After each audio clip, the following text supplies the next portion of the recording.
Audio Jungle. Audio Jungle. Audio Jungle. Audio Jungle. Audio Jungle. Audio Jungle. Audio Jungle. Audio Jungle. Audio Jungle. Audio Jungle. Audio Jungle. Audio Jungle. Audio Jungle.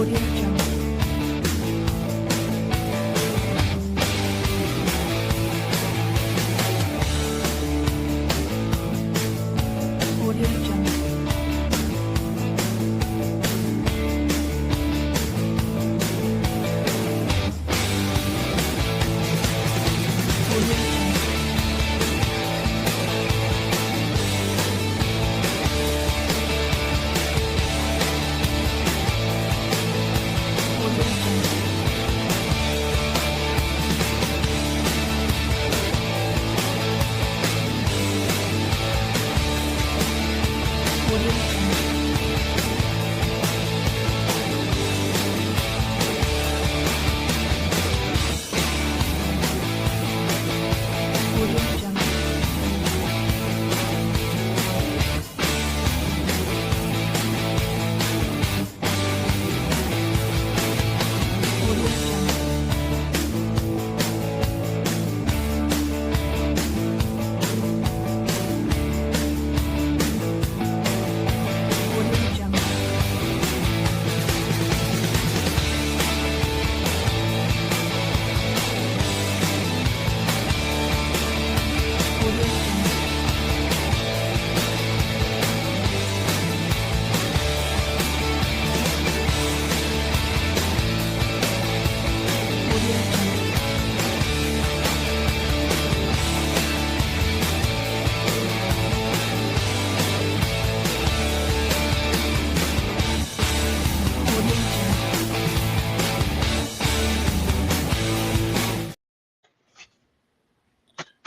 Hello, everyone, and welcome to another edition of the Wildcat Den. We got a lot to talk about tonight. We got college basketball's heating up. We got some NFL playoffs, championship games Monday.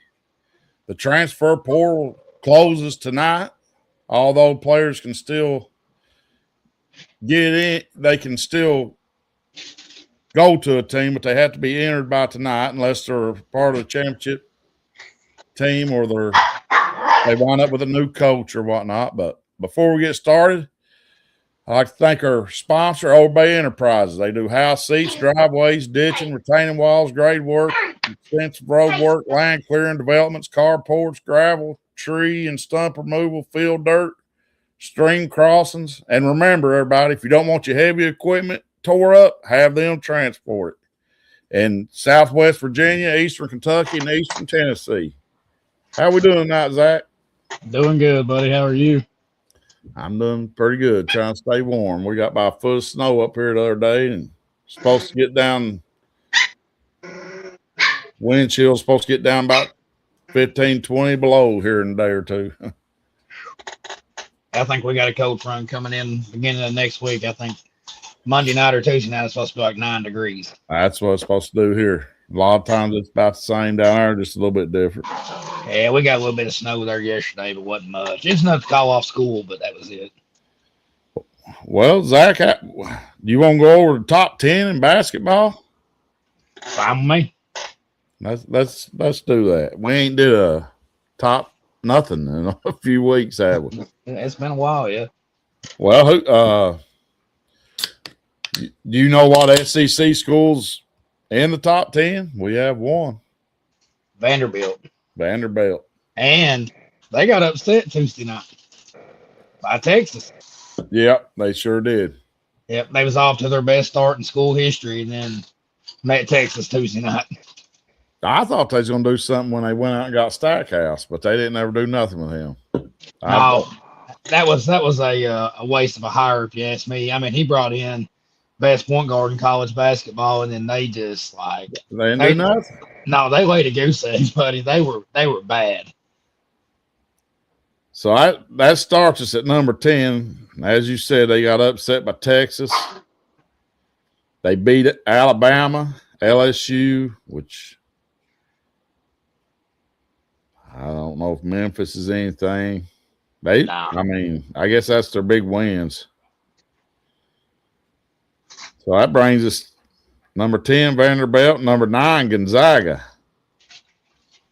I've seen them once, and unfortunately, it wasn't much of a game that I got to watch. Yeah, they beat Kentucky. They lost to Michigan. They beat Alabama. What's up with Nate Oates' Alabama? Yeah, everybody I look at's beating Oklahoma. Down. Huh? Yeah. I said Alabama's sliding down a little bit. Yeah. Number 8, we got Nebraska. That's a big shocker. You know, Nebraska's not traditionally a basketball school, but I think they're still undefeated. They're one of 3 left, if I ain't mistaken. 17-0. What I thought. Beat their big wins. I mean, they beat normally Oregon, Indiana, or Ohio State, but I don't think they're doing that great this year. But they have beat Michigan State. There's another loss to Oklahoma. But Michigan State's their big win. That's a pretty good big win to have, though. I think Michigan's still pretty good. They got a pretty good team. Yeah. Number 7, Houston. They've been doing pretty good last few years. Yeah. They got a good coach, man. I like Kelvin Sampson, but the only game I've got to see them play this year was I think they played Tennessee, and I think Tennessee beat them by 2, if I ain't mistaken. 3. Was it by 3? That's when Tennessee was rolling. They was ranked 17 at the time. Yep. They beat Auburn. Houston beat Auburn. They beat Notre Dame, but back Notre Dame, they lost one of their best players this year. They're going to have to do something with that coach, Strawberry. They should. Yeah, I seen him. I can't remember who they played there last week, but they lost them. I can't remember if it was a buzzer beater or something, but man, he went after the refs. He wanted to fight. Yeah, I think if they wouldn't have grabbed him, he might would have beat one of them refs up. Yeah, then he got on there and apologized the next day. He was like, "I'm sorry for my actions. That's not me." But I mean, he wanted to throw hands, but he didn't care. I think he was an assistant at Penn State. Yep. I mean, his first year or two, I mean, he was players that wasn't buying in stuff. He was just benching them, like, old school coach and stuff. But it just don't seem to be working out for him. No. Old Bray he did better than this guy, but they had to make a change, because Bray was kind of stale. Yeah. I see they beat West Virginia. That reminds me of old Huggins. I'm surprised he never made a comeback. Yeah, that shocked me. They moved on from him pretty quick after that DUI. Well, I don't think that was his first one, but you still think somebody would have picked him up that wanted to win, because shoot, we should bring him in for an assistant and let him teach us how to play defense. Hey, I'm gonna tell you something. He didn't believe in that man-to-man defense. He was a 1-3-1 zone kind of coach, buddy. And I mean, I never really kept up with him that much, but the year I think when we had Jared Vanderbilt and all them, we went up there and we was down by like 16 or 17 points, and we stormed back and ended up beating them by like 7 up there in Morgantown. And I'm gonna tell you, that was a heck of an atmosphere up there. I lived in Cincinnati when he's coaching there, and I think that's why he had to leave there as a DUI. Yeah. But I mean, hey, that ain't nothing. I mean, reoccurring thing. Yeah, we got people. Yeah. So we got number 6, Duke. Yeah. 16-1. I've seen them twice this year, the Michigan State game and the Kansas game, and I'm gonna tell you, I think we talk about it every week. The state of college basketball is changing. The transfer portals, getting older guys coming in, buying into the system. But John Shire, he still goes after the top 5 recruits, or the 5-star recruits, and hey, it's still working for him. But seems to be working better for him than I mean, Cal still does it. Cal says he ain't gonna quit. Now, we just can't get them right now. I don't know why. But I like to – I mean, our team last year was built how the teams they've been building in the future. But we'll talk about our team here a little bit later. But they beat Texas Tech, Michigan State, Louisville, SMU, Florida, Arkansas. I mean, damn. I thought No, Texas they Tech lost beat to Texas Tech. Yeah, Texas that's Tech what I was beat them. thinking.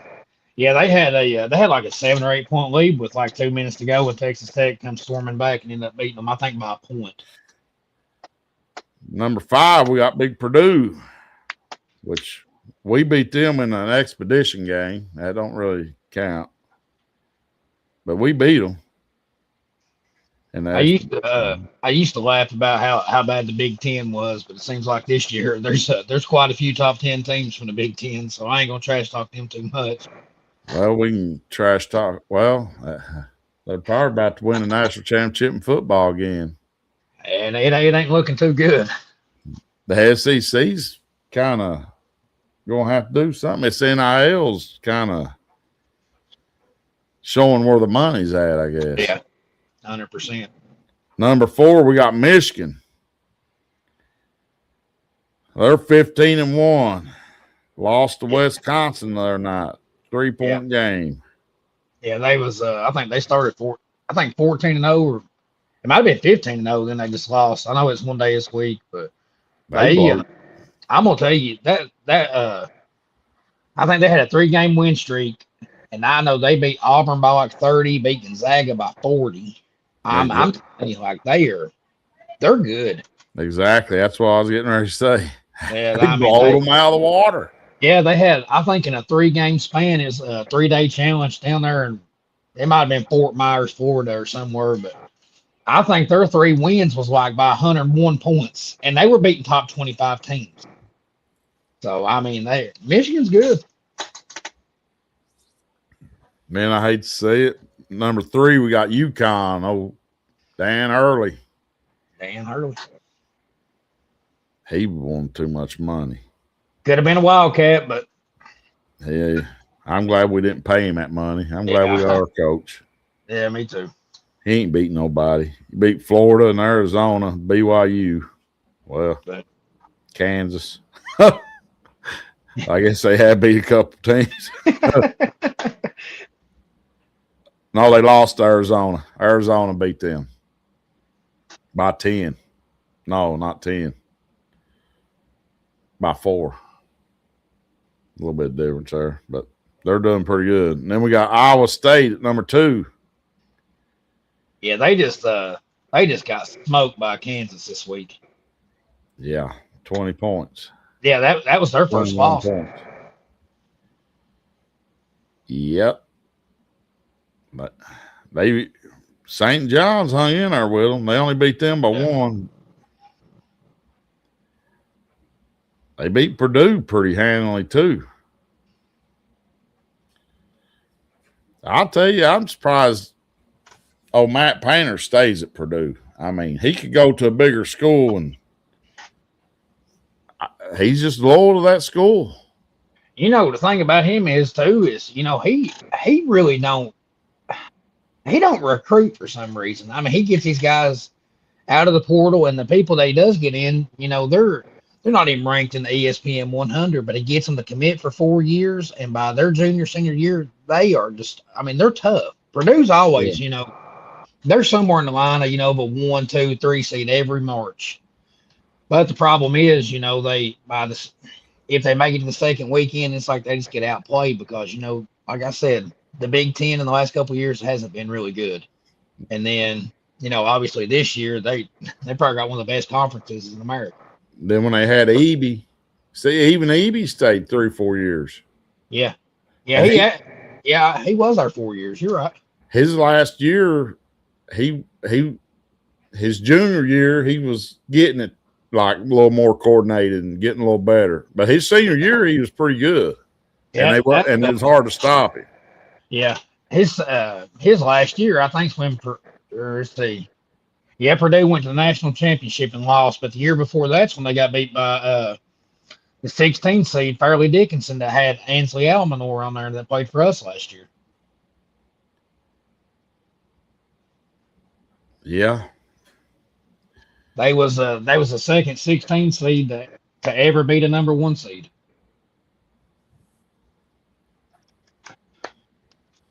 Well, number one, Brant coming in Arizona, 17-0. The wrong Wildcats, ain't it? Yeah.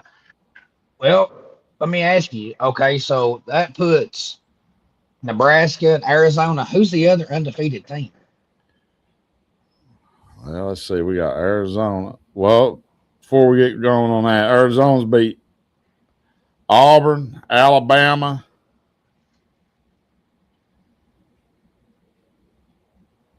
Florida, when they was ranked number 3, UConn. They're rolling. Yeah, See, we got Arizona. Let's see. Who else was undefeated? Nebraska. Nebraska.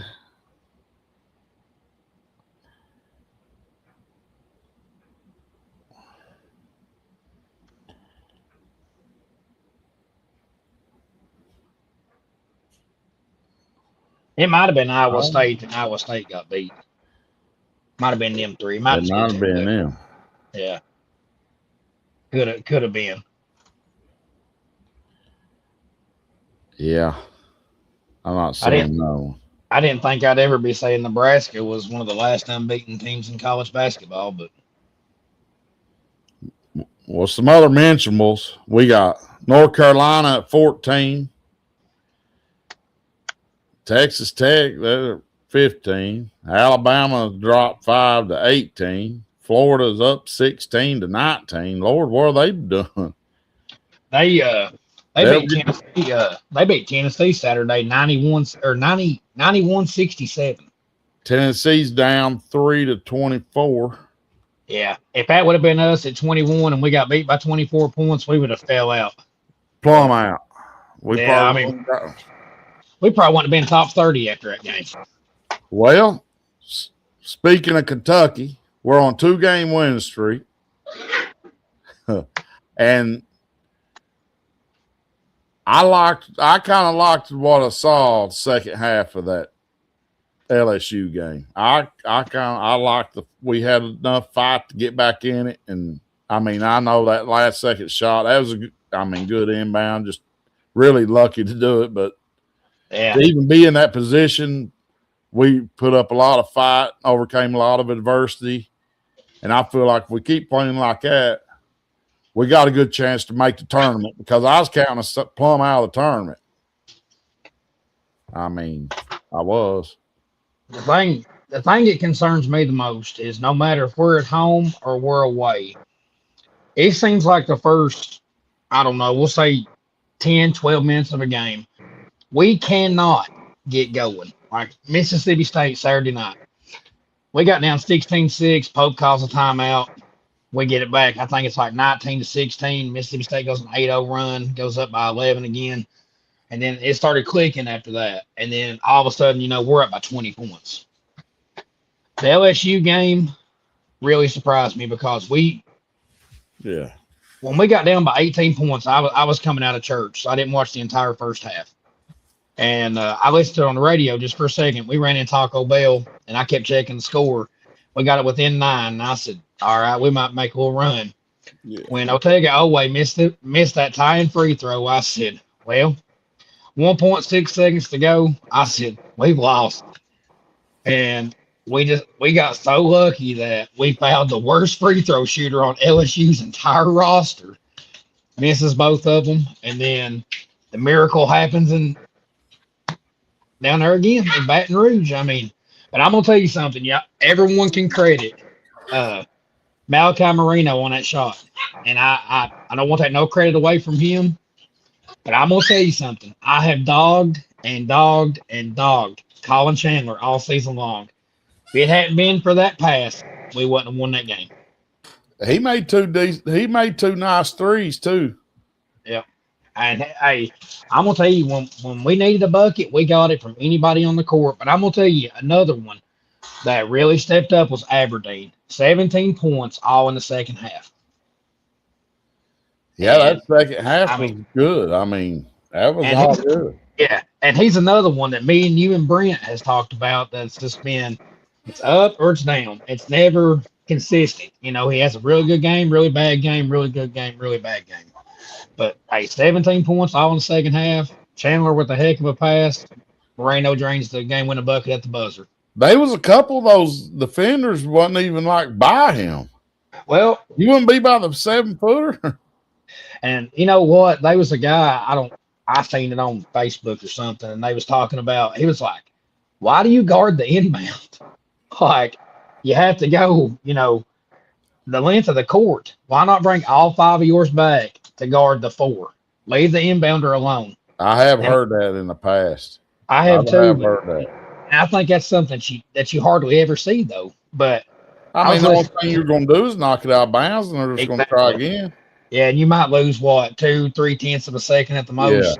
It ain't gonna run the clock out. But I was listening to Aberdeen was talking about it after the game to Tom Leach and them, and he was like, Oway was the first option. I was the second. Malachi wasn't even an option, but Pope told him before that, he's like, if you have to get that ball, don't even try to dribble. Just turn, square up, and bury it. And he did. And it worked out perfect for us. Well, it did look like they was kind of spying Oway. Like he was a guy on him, and the other guy, I think, was kind of in between him and Marino. Well, they had it set up. They had Yelovich and Aberdeen on that side with Chandler on that side of the half court. And they had Oway running a weave. Well, Oway he was pretty much like hammered as soon as he come around trying to get that pick. And then that eliminates option 1. Then you've got option 2, Aberdeen, who's been face guarded and can't break loose. And then just so happened option 3 is Malachi Marino. Hey, it was good. I mean, I about went to bed on it, but I stayed up and watched that one now. I yelled and yelled and yelled. And I'm telling you, like, I just blew my mind. But you was right. That showed us a really different side of this team because, a couple games like that ago, if we'd have got down by that much, we would have just laid down and lost. But that's 2 games in a row that you came back, from a 10-plus point deficit, and we won both. So, and we win Saturday, we're going to be on a roll. Buddy, I hope so. I mean, if there's anybody in the conference that I don't want to lose to, it's Tennessee. I'd rather John Calipari beat us by 50 points than lose to Tennessee. So, I remember Tennessee used to be a joke. They used to be like a warm-up game, but they're not that anymore. But I don't know. I just think everybody's kind of give up on Pope and everything too early. I think this team, we're on 2-game winning streak. I feel like we can still make the tournament now. Yeah. Which a game or 2 ago, I was counting us. I was wondering if we could even make the NIL.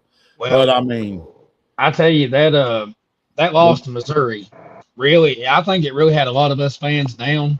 Because, I mean, how often do you ever see a Kentucky team? We'll even go back to Calipari, Tubby Smith, Billy G.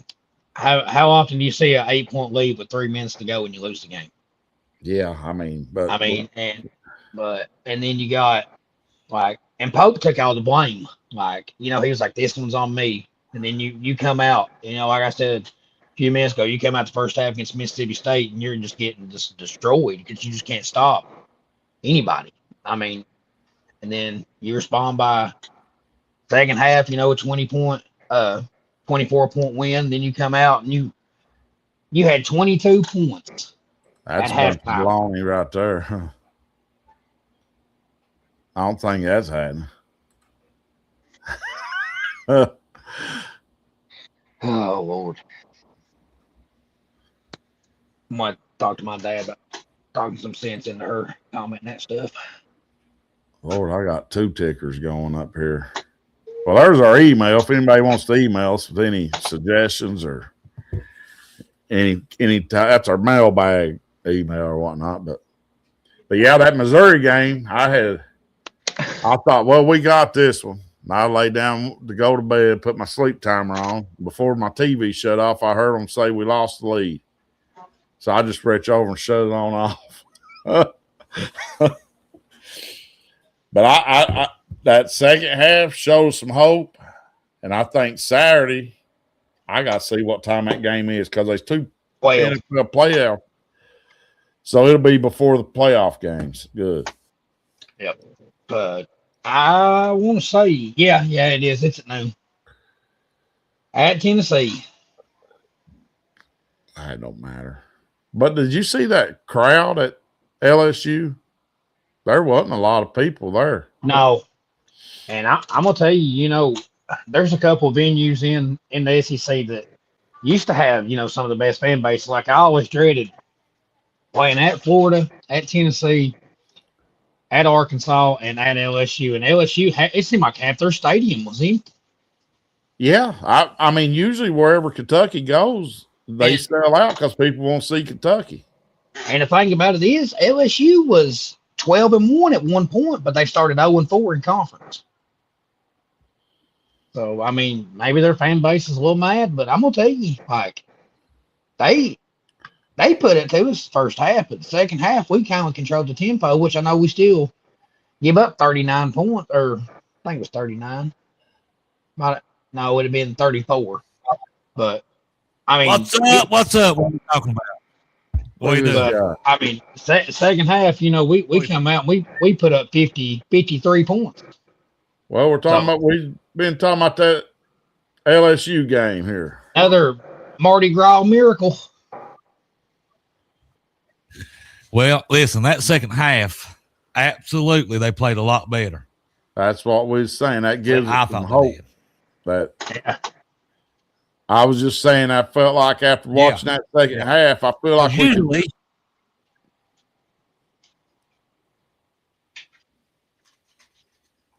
we could slip in the tournament. We get down like that. Yeah. Because all we got to do is get in. Once we're in, we're in. But that team, we got a tough one tomorrow. It ain't going to be tough. We have got a tough one tomorrow, guys. It ain't going to be tough. We're going to roll him out off Rocky Top. I'm calling it right now. We're getting a 12-point win tomorrow, and Cam Williams is hitting 5+ threes. Calling it now. We have got. I'm gonna say Kentucky 79, Tennessee 72. Wildcats with the win. I think we're going to win. I think we might turn this train around. I think I've seen some stuff. We got some guys that can shoot. We got some guys that can run the court. I think we got talent. We got size. What is Brent finally woke up. I am here. I'm finally made it. I woke up. I had my afternoon nap or midnight nap, whatever you want to call it. But yes, Mickey, I am here, buddy. How are you? Got a big Fire K hat on. Well, I got the Fire K going. Guys, we as I mentioned, the portal closes tonight, but that don't mean they have to be committed by tonight. They have to. Thank you for supporting the podcast. I just look over on that comment.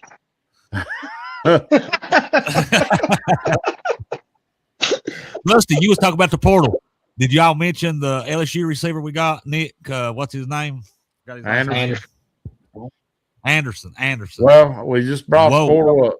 It closes tonight. They have to be entered by tonight, but they don't have to be committed nowhere. And then other than that, this is the only portal. Your team ain't gonna change up in the spring. Thank God for that.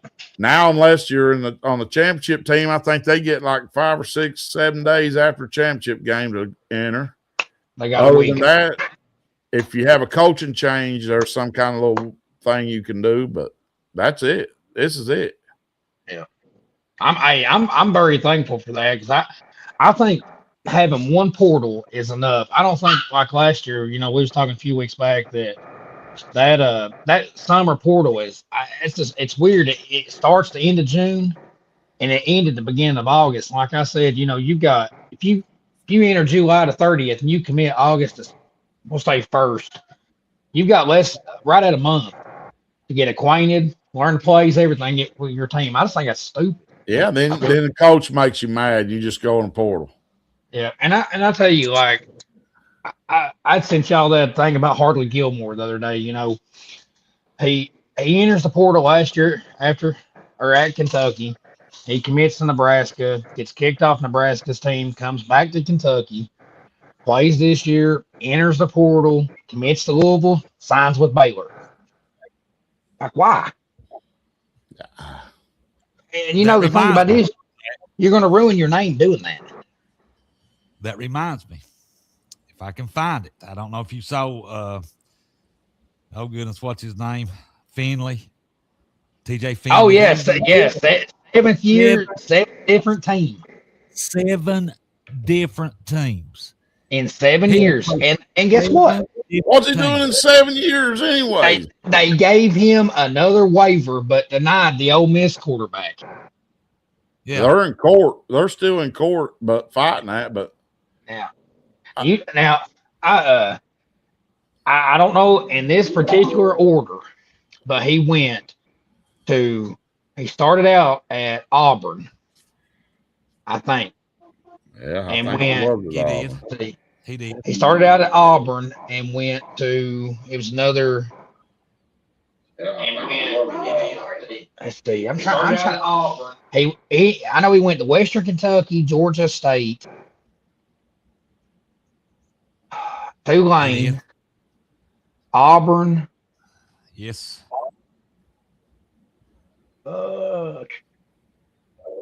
I got 4 of them. I know now the 5th one. He's an incarnate word. I know that much. Yeah. That's where Zach Calzone come from. Broke shoulder. Yeah. But I mean, he's like Brent said, 7 schools in 7 years. I seen that Duke quarterback went in today. He's supposed to be a good quarterback. Yeah, they projected him to land at Tennessee, so they didn't want no part of it. Well, I don't understand Tennessee. Zach, well, here is just some of the teams that he has played for: LSU, Auburn State, Western Kentucky, Tulane, Georgia State, Incarnate Word, and Auburn. Yep. That's he just committed. He just committed to. He had just committed this week to Incarnate Word, so that's his 7th school, 7th and final. Maybe he might have another 12 schools left. He might be playing when he's in his 40s. Who knows? I think they need to change these rules for basketball, football, baseball. You got 5 years after your graduating class of high school, and you're done. I mean, I don't even care. Let them, if they go to the NBA and don't make it, let them come back. They got 5 years after their graduating class of high school, and that's it. No medical, nothing. You got that 5 years, and that's it. I mean, who cares? If they say they go to the NFL, they don't make it, let them come back. Because you got guys older. You got guys done being in the NFL hurt now. The league still play, younger than guys playing in college now. Well, because the rule used to be to protect the players from the bigger guys, the adults. Yeah. And now, if you're letting the adults play in college, you might as well. Just set that rule, cut and dry. That's it. Well, when they changed that rule where you didn't have to sit out when you transferred, they should have put a clause in there. You're allowed a one-time transfer. Yeah. And I think that's how it started out, and they done away with it because everybody was putting in, them. I need a medical waiver. I want to take a medical red shirt, blah blah blah, all that junk. And then they turned around and said, "Oh yeah, we'll just give in to them. Hey, if you ain't happy somewhere, go play somewhere else next year, and then the next year. It's never ending now. It's a never ending cycle. If you ain't happy, just transfer." Yeah. Well, it's changed. It's not like the college sports we grew up watching. Oh, no, it's not. So who do you guys like in this championship game? Oh yeah. Indiana and Miami for the marbles, guys. Well, I'm just gonna go ahead and give you my thoughts. I love what they've done.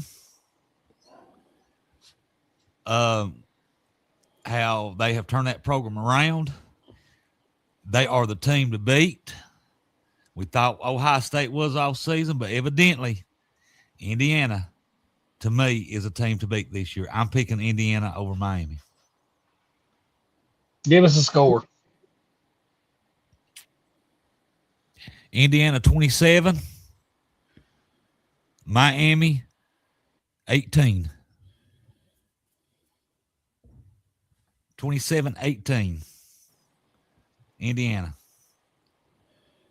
Well, I mean, I agree. If you wipe that IU off in uniforms, you think it's one of the old Alabama, LSU, or somebody. Yeah. I mean, Georgia. But now, Miami's hot right now. I mean, the way they beat Ohio State stuff, I mean, Indiana better look out. I think Cincinnati will have them ready, and I think they will win. I think it will stay close that first half, and then I think in the second half, Indiana will end up winning 27-18. Well, really? Who? Most of their points. Indiana's 27. That I'm predicting most of that will come in the second half, and it will be 27-18. Yeah, I'll go with that. Yeah. Who are you taking, Zach? You know, here's the thing. I didn't think I'd ever be predicting a Indiana football national championship game in my lifetime. But undefeated. Undefeated. And, you know, the way they played last week, I think it's hard to bet against them. But, you know, like you said, Miami is playing good football.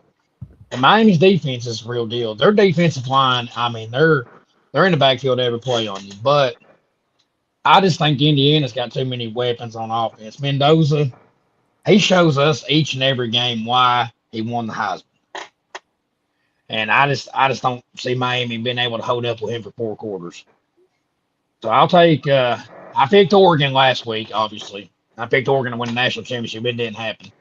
So I'll take Indiana 42-13. Oh, blowout. Oh, man. They're destroying everybody. It's in their path. I mean, and it just ain't.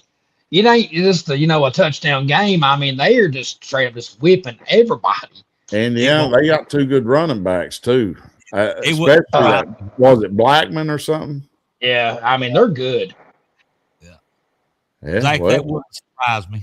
What you say that you know, I was going to tell you Wednesday, but I didn't get to see you at church. But I was looking at somebody had a post up and it was talking about the biggest score margins in the college football playoff since it expanded, or maybe since it started. Indiana has 3 of them, and they're all this year. Wow.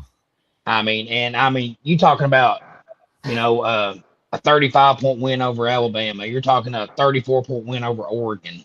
I mean, man, it's wild. They're well coached too. Well coached, I think. Well coached football team. Well, back to the portal. Are there any big surprises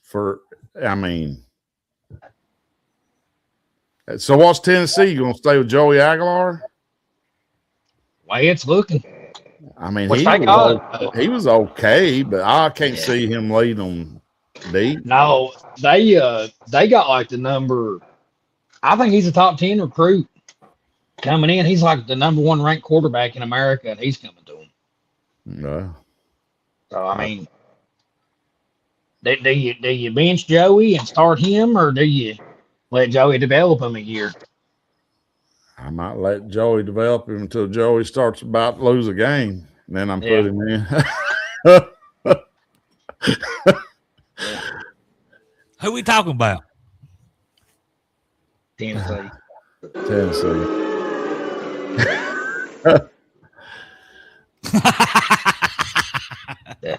But yeah, I mean, I don't know. Notre Dame got some good ones. But I don't know. I didn't really write them all down. They had a lot. Notre Dame had more leave this year than they normally do, but they wasn't like a bunch of starters. But it was guys that got playing time or guys that was getting ready to for sure. Oh, speaking of the portal, I was going to tell y'all.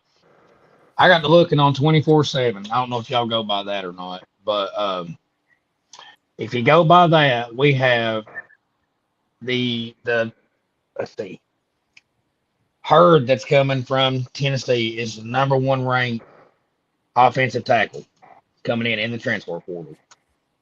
The one from Baylor and the one from Ohio State is first and second on the interior lineman, which will be your guard or your center. So we got 3 of the top offensive linemen coming in this year out of the portal. I was telling Brent that I can't remember that usually when they rank them by their stars, the Baylor, he was a 3-star prospect, but as a transfer, he was a 4-star. Yeah. A lot of times when they transfer, they lose a Draw. star. They drop. But that right there, that tells you something. Yeah. I seen that. That he was a 3-star, and I think Hurd, and I ain't going to try to pronounce the guy from Ohio State's name. I'd screw that up 100 times. He's going to be good. Yeah. Zach sent us for that article this week, and it said the big blue wall is back and better than ever. And that's I'm telling you, y'all are talking about too. Yeah. I'm telling you, we all was worried when Stein took over. What was he going to do? But we had talked, and he said he is going to swing and miss at 4 and 5 stars. He's not going to settle for 3 stars unless they're a good fit for our university. Right. And I think he's 100%. He's accurate on that because he is. 35-21. Marissa says pressure, efficient offense, and separation in the second half. She said her comment just came through. She put that in when we was talking about it. Oh, yeah, it just come through.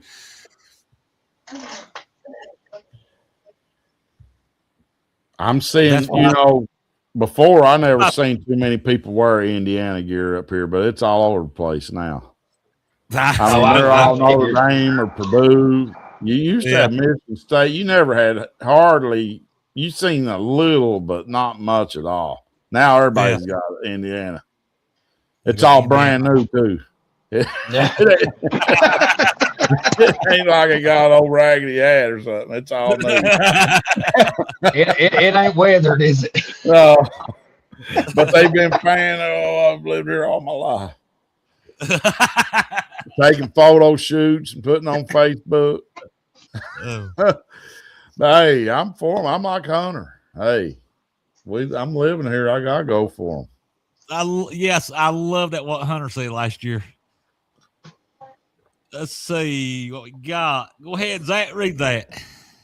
I hate to admit it, but Tennessee played discipline, executed at the right moments, and just outclassed Kentucky. But Tennessee proved that they were ready when it mattered. How dare you? You got a Tennessee fan in there? No, she's a Florida fan.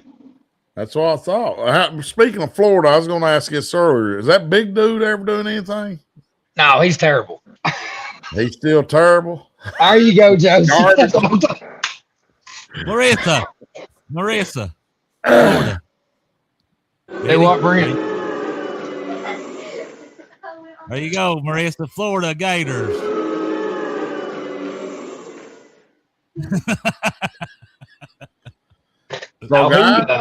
He's 7'9", and they said the other night he was the tallest player to ever dunk in a college Division I game. He's got 2 points this year. Oh my goodness! 2 points all year long. You think he can just stay down there and take up space? But they can't even have him do that, can they? What are they thinking about getting? Do that right there. That's all you got to do. Just stand there. I mean, Wonder why they even got him for if they're not going to do. Play him. That don't make no sense. He played in the same league or whatever Evie did before he went to college out in California. Yeah. Oh wait, it's Florida. They got Brad White. Okay, that don't make no. Okay, anyways. Yeah. They can have him. They can have him. Yeah. No more playing prevent defense on 1st and 10. Yeah. Yeah. Our defensive backs 8 yards, playing out 8 yards off the ball, 8-9 yards off the ball. Yeah, soft coverage halfway down the field. Soft coverage, yeah. So what y'all thinking of these NFL playoffs? Saturday we got the Bills and Broncos, 49ers and Seahawks.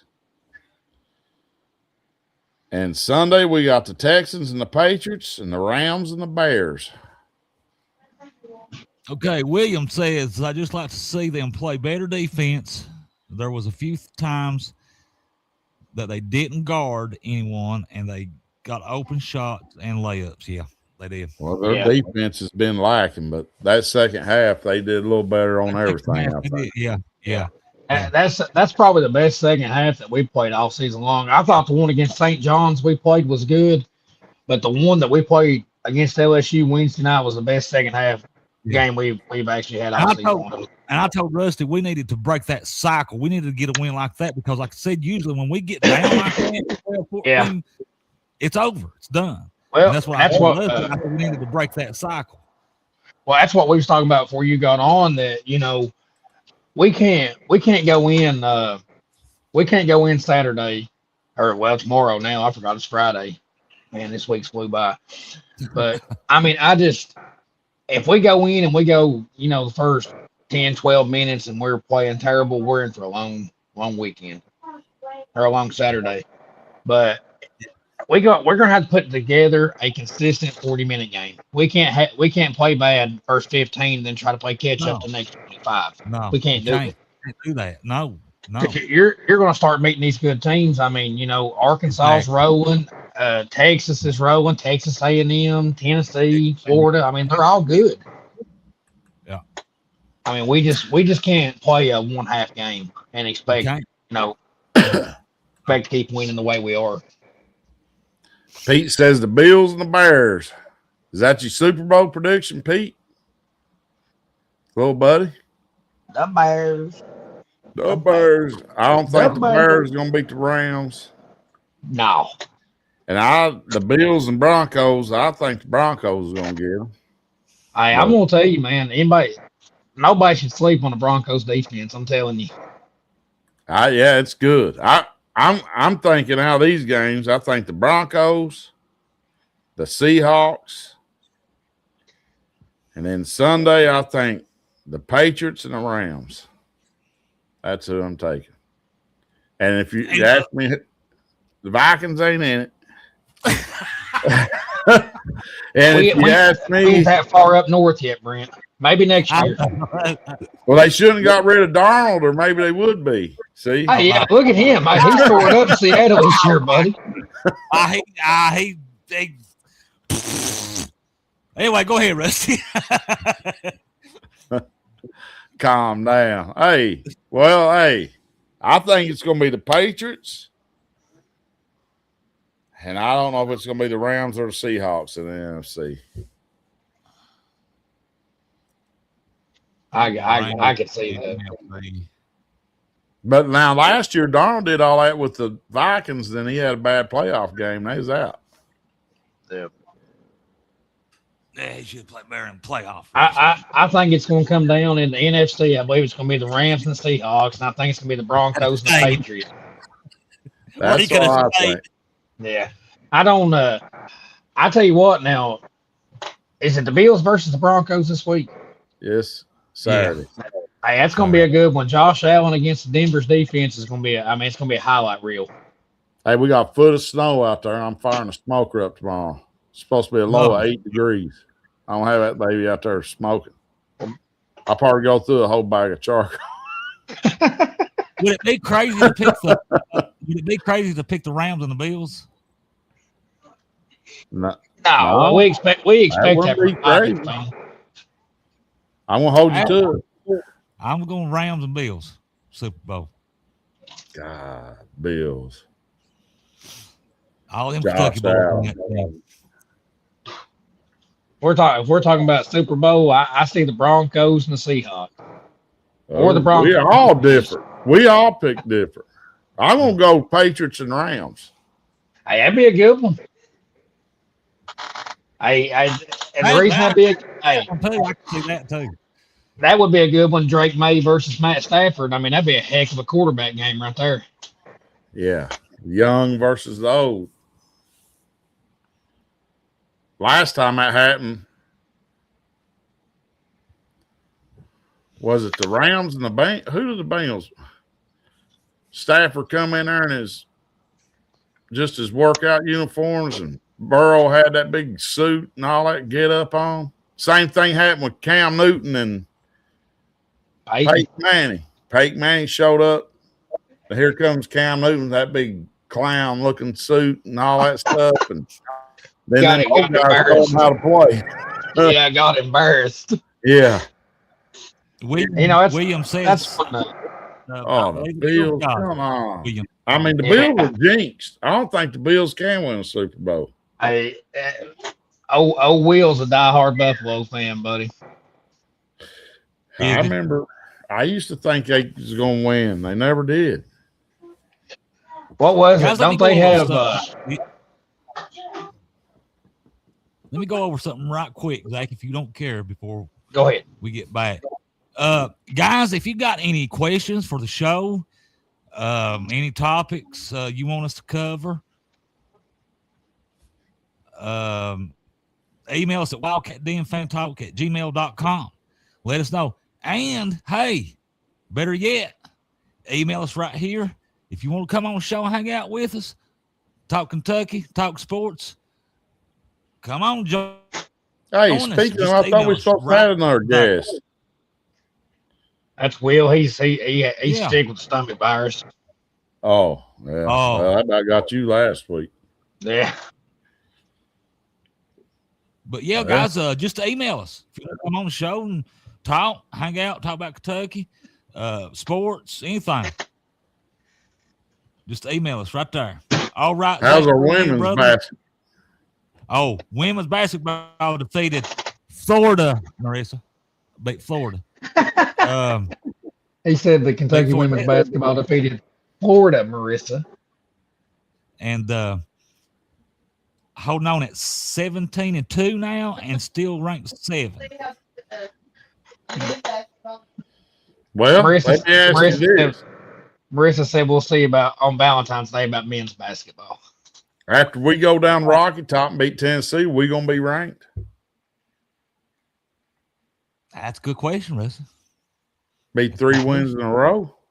It's 3 wins in a row. Yeah.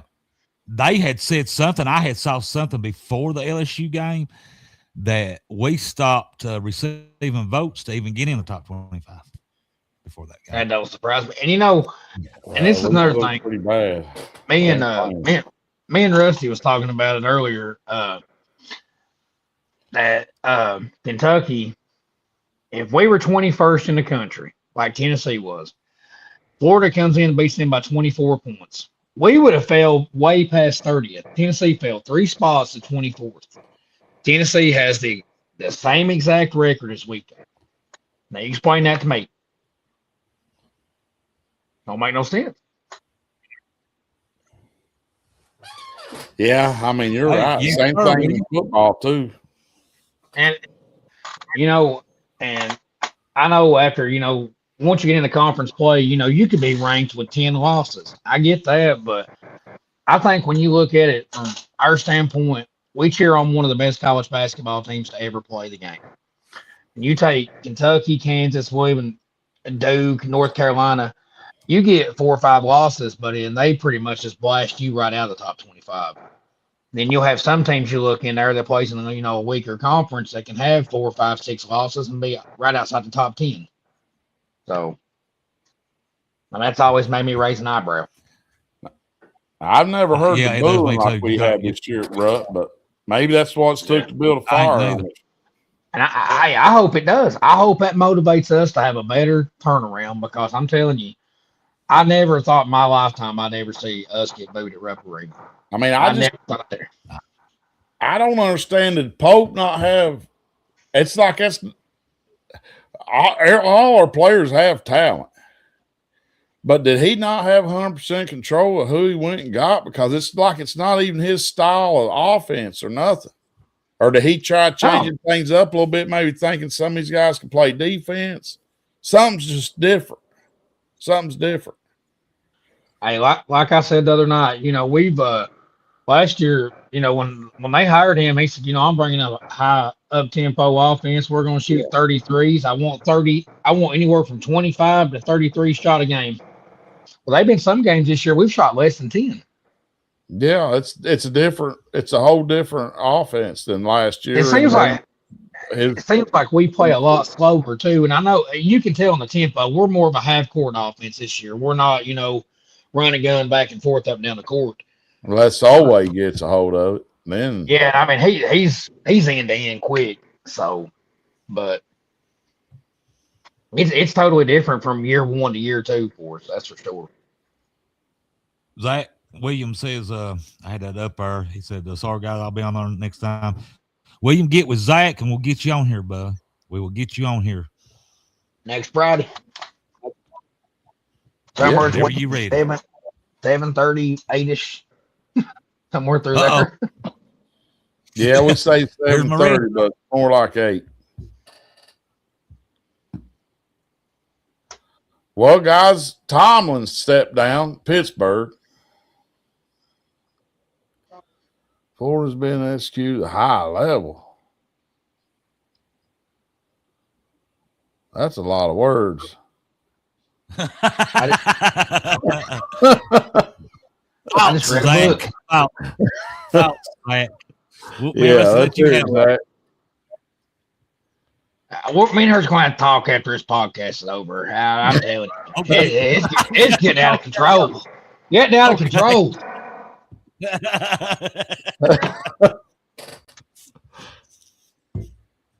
So what y'all think about Tomlin stepping down? Who you think's going to take over Pittsburgh? Pittsburgh Steelers.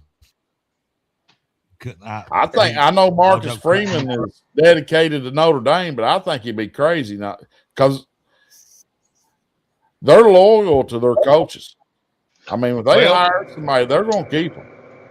Yeah, I mean, you look at Tomlin, the man has never had a losing season, but what's hurt him is, the last couple playoff appearances he's bowed out the first game. Yeah. I mean, they keep evaluating him and saying, oh, well, we're going to give him next year. Next year turns into next year and the year after and all that. It surprised me that he stepped down because I figured his job was 100% safe. I really did. I think he could have came back if he wanted. It shocked me that the Ravens fired Harbaugh. Yeah. I think what got him is I think him and Lamar Jackson been kind of having word. That's what they just paid him. That's what me and the guys at work was talking about. But I'm gonna tell you something.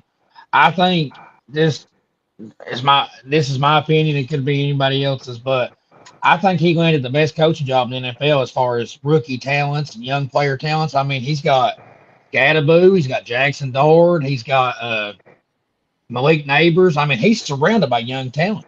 Yeah, the Giants, I thought they had a nice spark at the beginning of the season, but then after Scadaboo got hurt, it went downhill. When he got hurt, I think he dislocated his ankle, and then Malik Neighbors tore his ACL the following week. Dart had a couple concussions. I mean, they were injury ridden. They got Wan'Dale Robinson doing pretty good?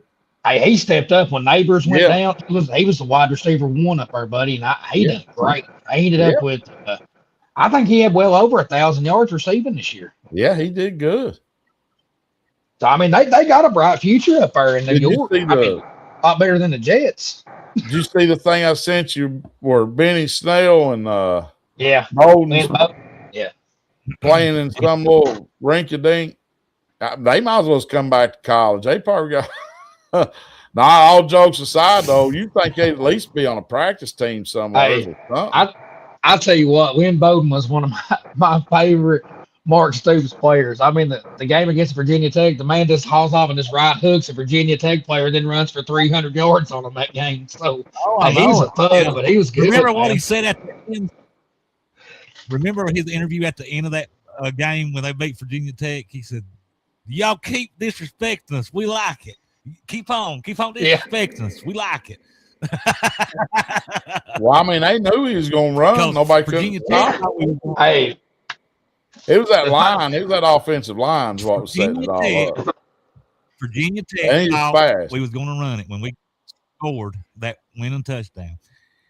Yeah. Virginia Tech lined up. They thought we was going to run it, and they called Kentucky. I think called a timeout and throw that pass right over. hey, I'll tell you what.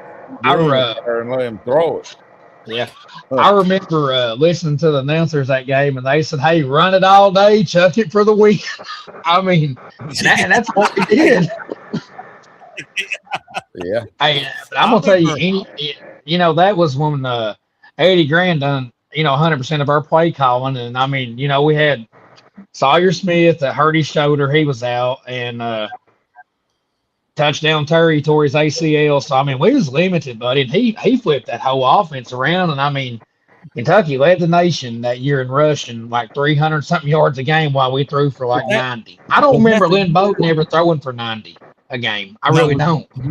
Was that the year two, or maybe the year before? I think me and Rusty one time was talking when Mississippi State come in and they was ranked in the top 25, came into Kentucky, and Benny Snell just ran it. And that was the year before.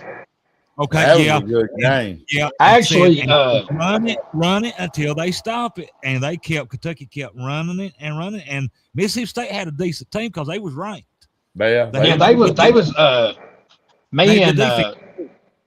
Mayhem Will was actually at that game. They come in ranked 14th, undefeated, and Snell rushed for almost 300 yards and put up 4 touchdowns that game on them. Yeah, we was there that night. Man, it rained on us so hard, buddy, but that's one of the best atmospheres you can have been to. Yeah. Hey, I'm telling you, it was cold too. that was a cold rain. Yeah, I mean, but if you're watching a good game, though, it's like it's like you don't feel the elements as hard. Something's different about it. Yeah. They told us, they said, y'all better buy ponchos. But it was sun shining when we left Harlan heading that way, and we got to Lexington, and it downpoured. Last game I went to, it rained. I went and bought one of them little cheap frog tog things from Walmart. That's what we did too. As soon as I sat down, first set, it ripped. Yeah, we bought like the $1.98 specials. But it was warm at least, so I stayed good. Well, Russ, Well, what guys, do you think? I forgot. I know What do you think? Plug in your computer. Yeah, that's what I was doing, plugging it in. Guys, I don't All think right, I got much else. I mean, I think we did okay in the portal. I mean, I think our line, we probably got the best center in the portal. I think we got a good quarterback. I think we got a good line, a couple defensive players. We got the Red River rivalry going in the backfield with blowed out knee in the front. And the big wide receiver we got from LSU, he's injury prone too. He's blowed his knee out. He's had his quad. He had to set out a whole season, car wrecks. But he's good size. I mean, if he can stay healthy, he'll be good. Well, but we got to keep these guys healthy. We're going to have good health conditioning and some good physical therapy people. Indiana, I had read where Indiana was going after C.J. Baxter real hard. They was wanting him, and actually I think the Barnes, I don't know if it was Baxter or Barnes, actually visited. If we got them over Indiana, we did pretty good. Hey, because they wanted him. Yeah. They wanted Speaking of Barnes, I was going to tell y'all, I was listening to I was listening to KSR. I think it might have been Monday or Tuesday while I was at work, and they was talking about Barnes committing. They said Will Stein didn't even know it. He said that he hadn't told anybody. He was just there on a visit, and said that he was sitting right next to the student section, and they all started cheering, and that's when he posted the Instagram or wherever that he had committed. Will Stein didn't even know nothing about it. He's Wow. He the was one just from there on a visit. Oklahoma. He's the linebacker from Texas. Oh, the linebacker. Yeah. I thought Yeah. running back from Oklahoma. He's Maybe just he- little. Maybe Uh, he's let- the one. Maybe Barnes is the one that visited Indiana. But I do also saw where something where they was also not only was it after Barnes, they was trying to get Baxter too. Listen to this right here.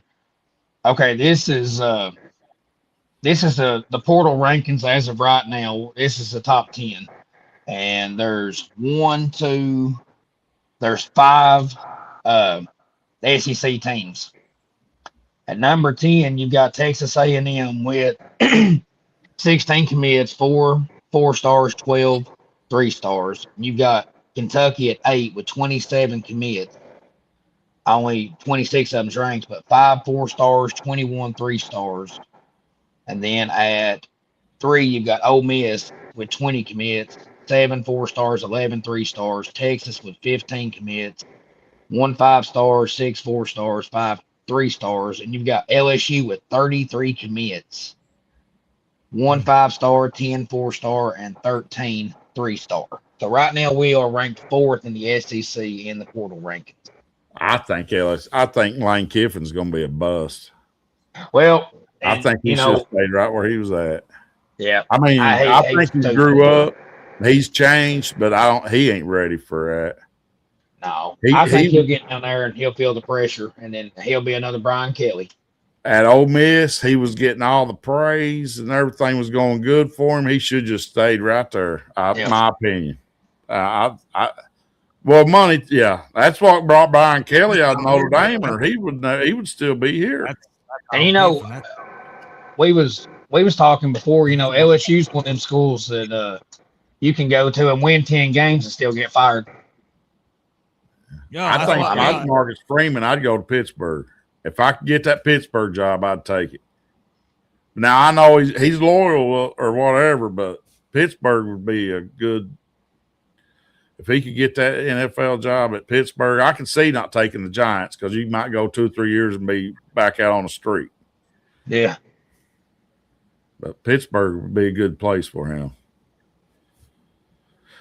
But we did good in the portal, and now just because the portal's closed tonight, you're still going to hear guys commit because they all haven't. There's still a lot of them out there that ain't found teams yet. They just can't enter. Well, They just can't. I seen we're still in the mix for a Colorado wide receiver too. Mhm. I think Notre Dame got a defensive back from them. It's supposed to be Yeah. really good. And I think there's oh man, I seen where 2 more was going to be visiting this weekend, but I cannot remember who they was or where they was from. But I think Will Stein's killing it right now. I really do. I think he's doing exactly what he said he was going to. I think it's a think- good rebuild. I think Some of them I players really do.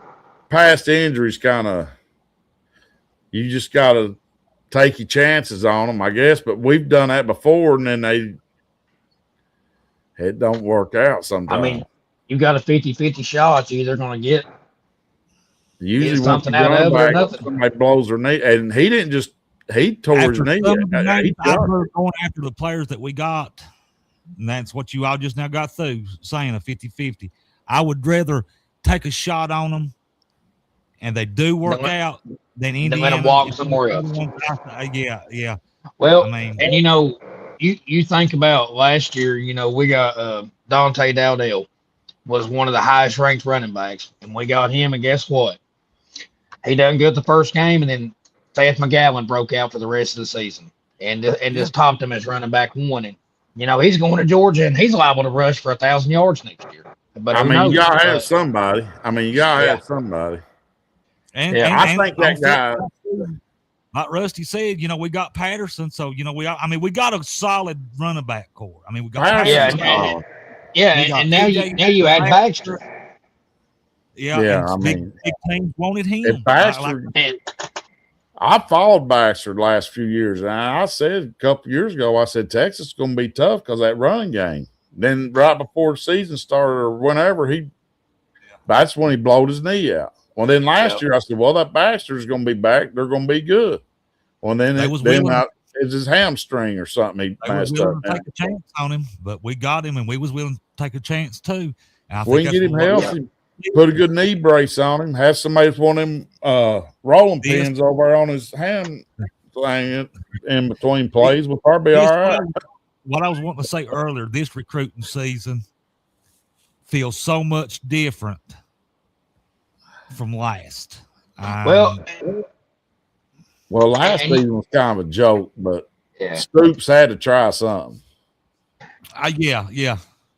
But I But you know, think that Wolf was just such a train wreck at coaching that offensive line that he just couldn't get them guys. yeah, together. I was glad to see him go too, man. He just, Yeah. and you know, that's one thing that really hurt us last year is, you know, Bowley lived on the run.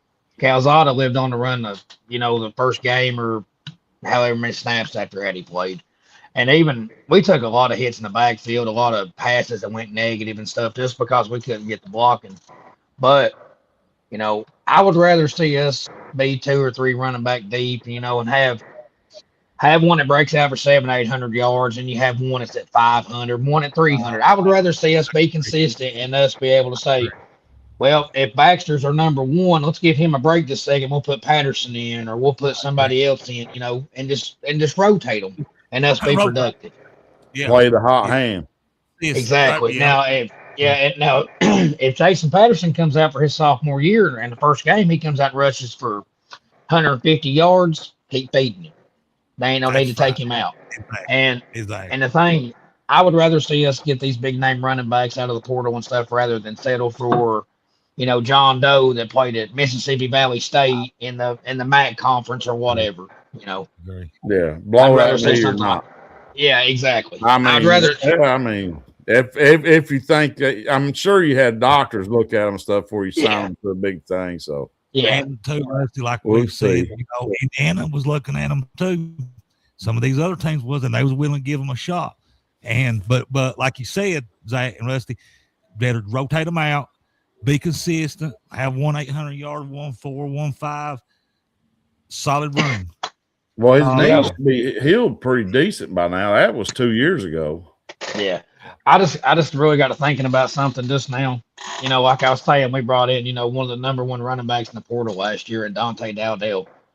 He lost his job to a man that just got out of the penitentiary. I just want to point that out. Speaking of, Yeah. well, he didn't go to penitentiary, but I seen Wilcox went Yeah. to Sunbelt. Yeah, I was glad to see him go. But yeah, Yeah. McGowan had started in Oklahoma, then got in trouble and went to prison for like a year or two. Then came out, went to some Mexico junior State. college. Yeah, some junior college. Then he came up to New Mexico State. Nobody wanted him. We was the only one that offered him. And you know, I think he had 12 or 13 touchdowns this year.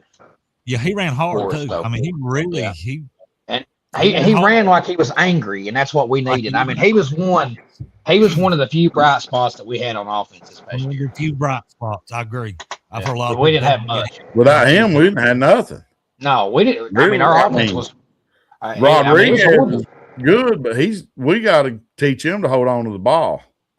He'll make a Yeah. big play and fumble, but he's Yeah, we're- talented. I mean, Yeah, Rodriguez, we're bringing him back and Henry Boyer. So I mean, that's our two top tight ends, other than losing Josh Caddis. But Oh yeah, Boyer 87. yeah, he's coming back. My and jersey. we had a freshman last year that was supposed to be really talented too, but I can't remember his name. But he was supposed to be he should have been right under. He should have been our number 2 tight end, but Caddis Was that tore it up. Boyer? I don't think it's Boyer. I want to say it's Mitchell or something, but Well, let me I see. don't- I listened to an interview with his dad. Well, his dad was talking about, you go to Kentucky, you probably ain't going to be going to the playoffs and all this, but he was talking about how the campus and everything was, and they just liked it there, and he was just going to go there and play. And he was giving Rodriguez, all the props. He wasn't saying his son was better than him or anything, but it was a really good interview. Hey, I'm gonna tell you, buddy, Rodriguez, he's gonna be good. You give him another year or two. He just got to hold on the ball. It's like whenever they go to him, he make a big play and fumble, and then they quit going to him. And that's why Caddis overperformed last year, I feel like. Hey, I tell you, we've had some good tight ends come through. And I mean, we had CJ Conrad, then we had Justin Rigg. I mean, we've had some really good tight ends come through. Yeah. Well, Rusty, in your book, the only thing I'm seeing different would be, well, he's a senior. He was a senior. That Jack Monday, but he's a senior. Oh, you got him wrote down. Willie Rodriguez, we've talked about him.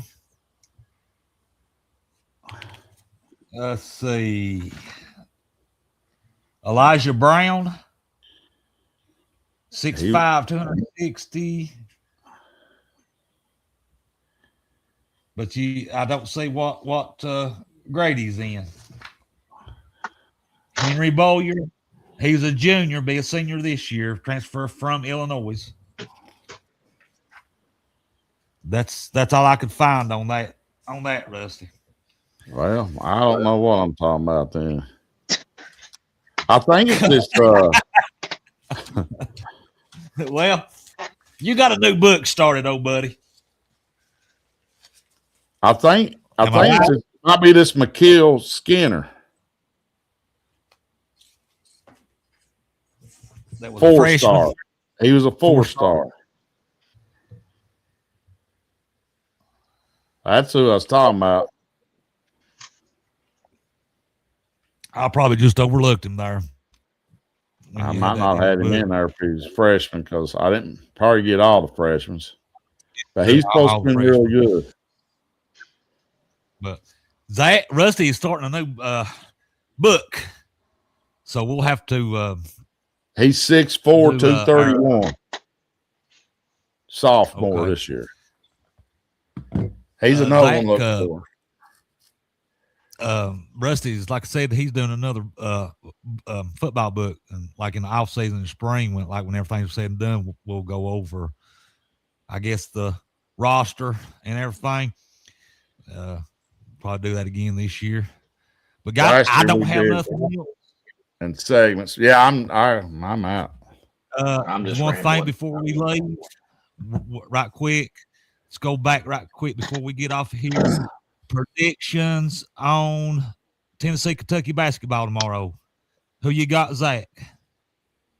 Kentucky 78-66. Cam Williams 5+ threes. Rusty, who you got? I got Kentucky by 10. I've got the Wildcats 79-72.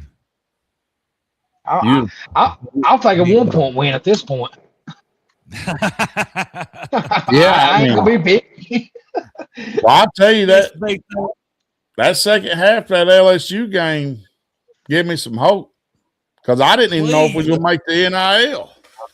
I know. Everybody give up on Pope.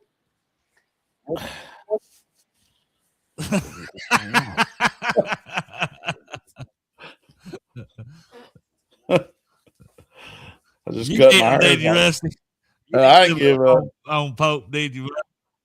Nope, not yet. He's at least getting one more year. Even if we don't make the tournament, I'll give him one more year, at least. Gotcha. Guys, we all pick Kentucky. Let's beat the Volunteers. Please, guys, beat them. Beat them. Guys, we're going to get off. Every time they turn that stupid music on, shoot a 3-pointer. Yeah. That's the thing I dread tomorrow the most, hearing Rocky Top 412 times in a 2-hour span. In that old man voice. Oh, yeah. Or old woman or whatever it is. Yeah. Guys, we're going to get off here. We thank you for watching. Thank you for supporting us. And we want to thank our sponsor, Overbay Enterprises, for sponsoring the Wildcat Den. And we will be on here next Friday. Guys, Until then, God loves you. Go Big Blue. Good night, everybody. Wow, wow.